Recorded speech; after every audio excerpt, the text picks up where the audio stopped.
Fala moçada, aqui é o professor Joséil e a gente vai começar uma série de física para o Enem. Então vamos começar num novo formato, usando um quadro digital e aulas sempre curtinhas. E se você gostar dessa aula, não se esqueça de se inscrever para que eu possa fechar o curso. Valeu, moçada?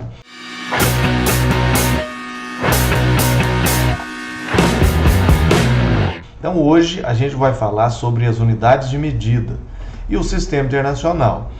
Várias são as unidades de medida, mas a gente tem um padrão definido que a gente chama de sistema internacional, porque senão vira bagunça, né? Em muitos países utilizam inclusive medidas que não estão no sistema internacional, como milhas, nó, pé, Fahrenheit. A gente mesmo no Brasil utiliza muitas unidades de medida que estão fora do padrão que é o sistema internacional. Por exemplo, a gente usa graus Celsius, a gente usa velocidade em quilômetros por hora, isso está fora do padrão. Então, para não virar bagunça, definiu-se 7 grandezas que a gente chama de grandezas fundamentais ou grandezas primitivas, que são elas. Vamos lá para o quadro. Então, moçada, a gente tem 3 grandezas que a gente chama de fundamentais na mecânica, que é a massa, que é medida em quilograma, e o símbolo é kg. O comprimento ou distância, que é medida em metros, a gente usa um m minúsculo, e o tempo, que é medido em segundo, que a gente usa um s minúsculo. Você pode utilizar outras unidades de medidas que são múltiplos disso aí. Então, por exemplo, quilograma pode usar, você pensa assim, mas tem um prefixo ali, mas quilograma é a unidade do sistema internacional. A gente não usa grama simplesmente, mas em alguns exercícios a gente usa, quando a gente trabalha com calorimetria, usa mais gramas. O comprimento é sempre medido em metros, mas é claro que existem situações que é mais fácil a gente utilizar quilômetro, ou centímetro, milímetro. E o tempo ele é medido em segundos. É o único que não está nessa proporção de 100.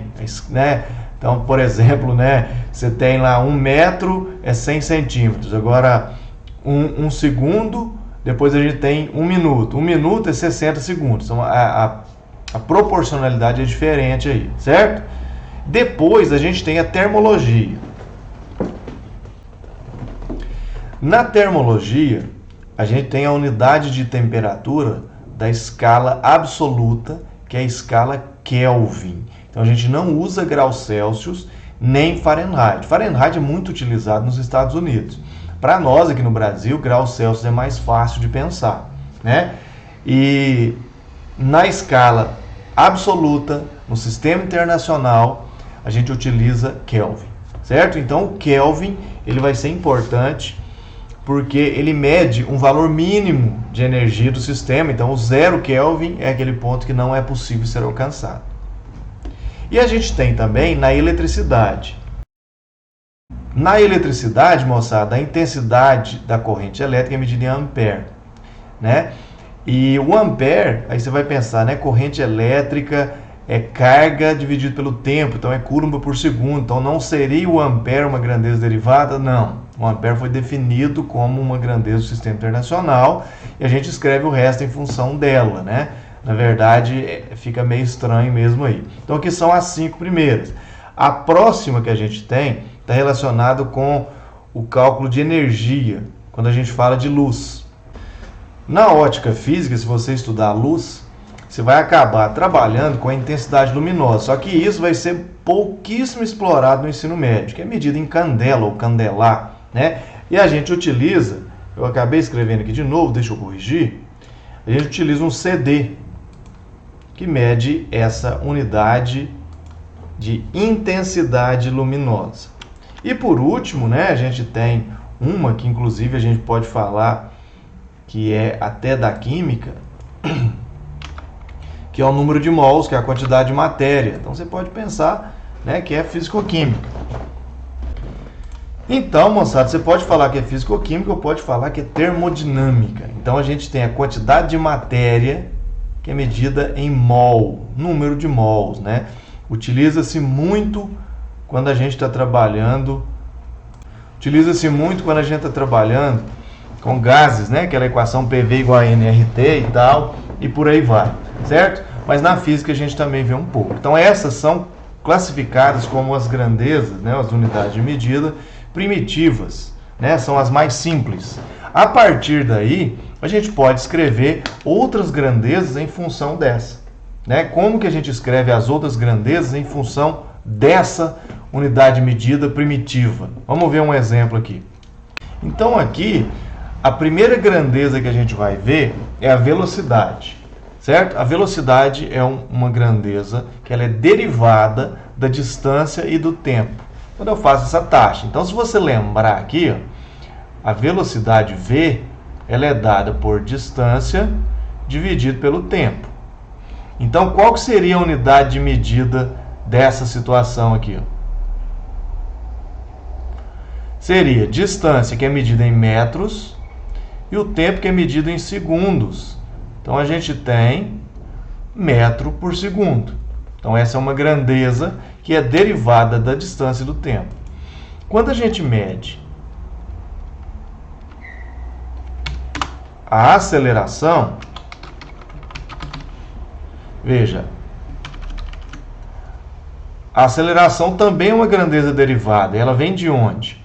Ela vem, por exemplo, da variação da velocidade, ou seja, eu tenho um ΔV dividido por ΔT. O que seria essa unidade de medida? Então, se a gente pensar aqui, ó, o ΔV, que seria a velocidade, é metro por segundo. E o tempo é segundo. Então, quer dizer que se eu der uma ajustada nisso aqui, ó, a gente vai ter a unidade de medida em metro por segundo ao quadrado. Por isso que a aceleração é dada em metros por segundo ao quadrado, porque ela vai acabar medindo quanto que a velocidade varia a cada segundo. Né? Então essas são as duas, né, principais aqui que não muda o nome, porque daqui a pouco a gente começa a mudar o nome. Por exemplo, quando a gente fala de força. Quando a gente escreve força, a gente está falando o seguinte, ó, força, de acordo com a segunda lei de Newton, é massa vezes aceleração. A gente sabe que a unidade de medida de força é Newton, né? Então aqui como que ficaria as unidades? Olha só, a massa a gente coloca em quilograma e a aceleração, a gente acabou de definir ali, é metro por segundo ao quadrado. Quando eu tenho essa unidade de medida, quilograma vezes metro por segundo ao quadrado, a gente chama isso de Newton. Então a gente coloca um N maiúsculo em homenagem a Isaac Newton. Então isso aqui representa um Newton.